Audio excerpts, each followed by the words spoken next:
Honey, where are my socks? Honey, where are my socks? Honey, where... Daddy, would you like some sausage? Daddy, would you like... Fucker! You fucker! Fucker! Oh! Huh? What the f... Hello, howdy, welcome all again to another installment of Bionic Slime's BS Reviews. Thank you all for listening, and thank you so much for subscribing and commenting on my videos. It is greatly appreciated, and I look forward to you guys' continued support. It keeps me going. I'm your online voice for reviews of your choice, and today I will be reviewing the movie I Love You Beth Cooper. Now, when I first saw the promos for this film, I honestly didn't think it was going to be, like, there was going to be much to it. It really looked kind of could be funny, kind of be stupid, could be simple, and I really wasn't sure what to make of it. Being the perv that I am, I must admit, I had a little bit of an instant attraction factor with Hayden Panettiere. I don't know if I'm saying her name right, but the hell with it, I'm going with that name. Ever since I saw her on Heroes, which is one of my favorite shows of all time, so I had a little sexual interest, as you could say. But after reading some of the paper reviews on this film, I was a little disappointed because after seeing the film, I noticed that all these critics started really slapping the shit out of this movie with really horrendous reviews. People are making it sound so god-awful, and while I admit it is not a perfect movie, I would say it nowhere near warrants the dog shit that they keep slapping this movie with. And I find it kind of offensive that they're hitting this movie so hard, so I hope you guys haven't been listening to too many of those douchebag paper critics who wouldn't know a good movie if it crawled up their asshole, laid eggs in their stomach, and burst out their chest, and listen to me, who gives you an honest, direct, and real guy sense point of view on these movies. Anyway, let's get on with the review so we get a clear sense of where we are with this film.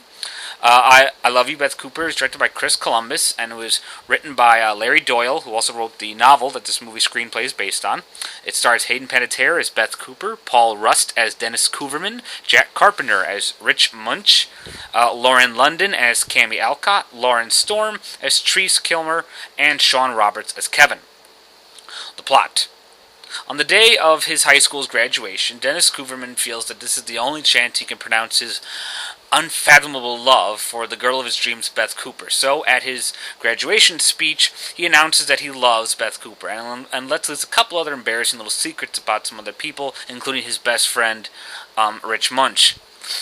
Despite the fact that he's being totally targeted by everyone he narked on with his little speech, Beth Cooper shows up at his door the next day and decides to give him the night of his life by taking him out and partying like he's never partied before, along with her two sister friends or girlfriends, Cami Alcott and Treese Kilmer. Unfortunately, it's also to catch the attention of Beth Cooper's ex-crazed military marine, whatever you want to call him, boyfriend, in the form of Kevin, who is constantly hunting after Dennis throughout majority of the film, and it's up to him and Beth Cooper to try and stay alive and stay out of Kevin's way in order to have the time of their lives. I kind of extended and made it sound a little bit more than it actually was, but anywho. Review the plot. As most critics have been bitching about, this plot sounds quite similar to many other teen films. In fact, the best way to describe this film, at least my opinion, would be you're mixing Nick and Nora's Infinite Playlist, which is an absolutely magnificent film, I highly recommend seeing that, and the movie Sex Drive, in the sense that they both have an innocent kind of awkward teen comedy romance that's slowly building up, and also some raunchy sexual humor. The thing I liked about this is that the movie started off with an interesting idea, having a kid saying something like this to a bunch of people, which means you're already starting off with an uneasy set of tension with the characters by him making this big speech. And I like the fact that this whole speech caused a whole series of problems with everyone that actually helped progress throughout the movie. And I admit, there are some cliche things that do seem like the typical teen comedy movies here. It just doesn't break any, new barriers or anything like that. But I think the most interesting thing about this plot is that it's definitely not what you expect.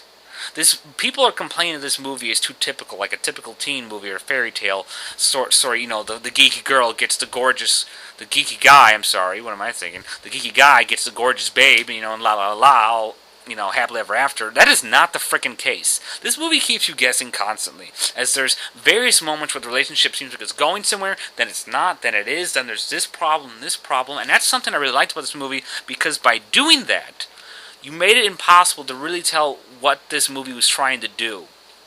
It doesn't set it up like it's a traditional coupling of, the nerdy gets the gorgeous girl. It's not like that at all. In fact, it leaves it very much questionable and open to how it's going to play out. And that's one thing I like, because this actually kept me wanting to see what's happening, because the movie is full of silliness and wackiness at the same time, and yet has these tender moments in there, and then it mixes this tension in there. And I thought that was really neat, because, like I said, it kept me compelled to see where this was going. I really didn't know where this movie was going to go with. It's not that easy to predict. I think anyone who's saying that is full of shit, or they've seen too many teen comedy movies to know the difference from something that's actually quite interesting and curious.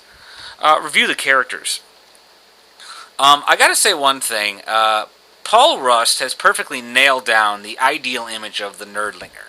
I mean, I've never seen a guy commit so deathly committed to a geeky, gawky character.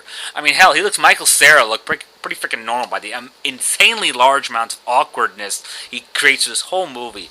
And while at times it does seem kind of a little unrealistic that he would seem so inept and so totally clueless, it shows real dedication to the character by the actor, that he can actually continue commencing through this personality through the whole film. Hayden Panettiere was lots of fun in this movie, and you can tell, because the one thing she does here, as opposed to Heroes, where she's constantly serious, she has lots of fun. And again, I admit, going back to the purr factor that attracted me, if there's one thing this movie does well, it's show off Hayden Panettiere's sexalicious body, because she wears some of the skimpiest ass clothes, short skirts you can imagine, and let me just say, that was not a hindrance in this movie, at least on my part. I really like the character of Rich Munch, who played by Jack Carpenter. He played a hilarious best friend who I had thought, again, he kept you interesting, because it seems like he's going this one way, but then he comes up with another way. And I really found him funny, mostly in part because, I swear to frickin' God, but my best friend in real life is exactly like this guy. I mean, I swear. I mean, the minute I saw him, like, oh my God, that's my best friend's name. There's a running joke with him that I'm not referring it to my best friend, but anyway, really actually surprisingly hidden performance I thought was really good was Lauren Storm as Treese Kilmer, who actually made being a ditzy Valley girl funny again, and I really thought that was impossible. I thought that joke would be just totally stupid and never work on me again, but hell, she pulled it off. I was very impressed. Sean Roberts as Kevin kind of went a little too robotic, and I think took it a little too seriously, yet too ridiculously at the same time. Like, he did it to ridiculous proportions as opposed to comical proportions. Say, like James Marsden in Sex Drive, who actually did so outrageously over the top with it, he actually made it funny. There's some interesting jokes with Dennis Kooverman's parents also as well. Review of the cinematography and the music. Music's not much. I mean, there's a lot of nice songs that actually work well with the movie, that the movie actually works in sync with the music and the lyrics. And I think it really works with the scenes that they use it in. It's not grand, but I really particularly like the scenes where they're driving in the van, or the car, and Beth Cooper is like really getting into the music, and you can see that Hayden Panettiere is really sinking in with it. And particularly at this one fight scene at a big rich girl's house, there's some nice music, I think, working with there. Cinematography was pretty nice. Pretty good. There's a lot of good visuals, particularly towards the end where there's a cabin. There's a lot of beautiful open shots there. I think the camera work really likes to give you a good emphasis on how the situations are going. It's nothing amazing like Zack and Miri Make a Porno had made better use of those than this movie did, but still, it was good. It was good. Flaws about the film. As I said, Sean Roberts, who played the asshole boyfriend, takes it a little too ridiculously. He makes it look more cartoony and less realistic. I could believe a ridiculous, over-the-top asshole like James Marsden character in Sex Drive could exist. This guy makes it a little too robotic. I like the fact that they joke about that, and they're saying like a bunch of cyborgs, the military guys, but it just seemed like he was too busy being one of a run-of-the-mill joke. And he had a little serious side story that could have worked with him a little more in terms of development, but they didn't really touch on that. Another problem I really felt with this film was that the ending didn't really clarify anything. It kind of set something up, but it didn't really explain it, and it kind of makes the whole sense of it kind of weird. And another thing is that in the first half of the movie, it comes off a little too strong as being the wacky comedy, and it takes a little while for it to settle really into what it really is. But still, those are my main issues with the film. Like I said, I do not think people are treating this movie fairly, and I think they're treating it more harshly than need be. final wrap-up review, I Love You Beth Cooper does definitely not break any new barriers, but in all honesty, I commend them for actually making it not as obvious as it seems. There is no traditional geek and girl love story here. There is, but it's not the same. They keep you interested and you actually don't know what's going on. You really are kept guessing. I gotta love the performances from Jack Carpenter, Rich Munch, Paul Russ was great, Hayden Panettiere, I love, whether she's acting or just standing there looking beautiful. But I really like the surprise, funny performance from Treese Kilmer.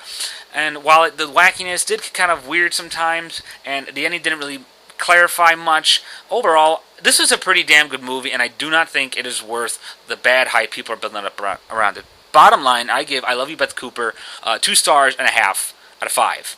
Well, thank you all for listening. This has been Bionic Slime for BS Reviews. I'll talk to you guys later, and bye for now.